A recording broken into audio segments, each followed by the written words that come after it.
I bought my ranch to be left alone. Miles of fence, open pasture, no shared walls, no rules. So when a police cruiser came rolling up my private gravel road one quiet morning, I knew something was wrong.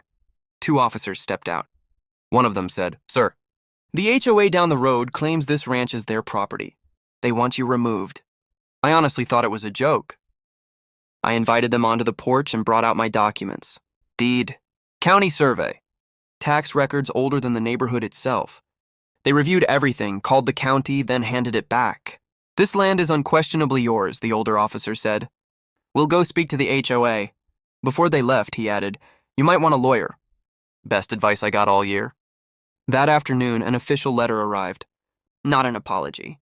A warning.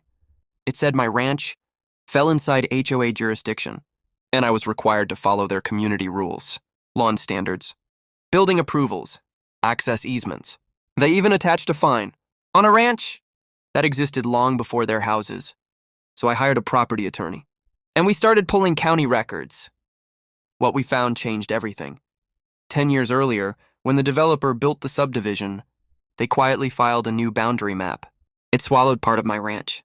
On paper, but they never changed my deed. Never bought the land. Never paid taxes on it. They just drew a bigger line. And here's the best part.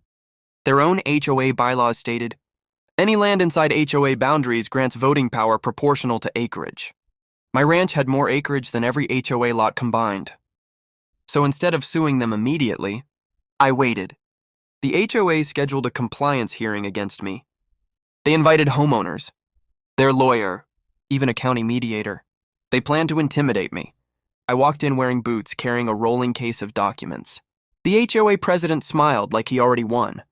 "Mr. You are illegally occupying HOA land. Today we decide enforcement." I stood.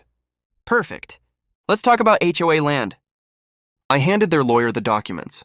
Original deeds, historic parcel maps, tax rolls, then their own filed expansion map.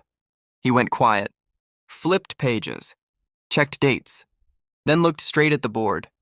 "Who authorized this filing?" No one answered. The room started murmuring.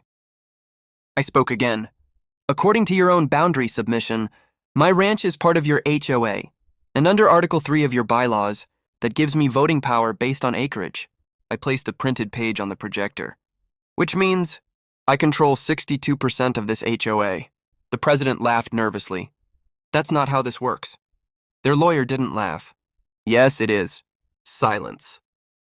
I pulled out one last document, a formal motion. I called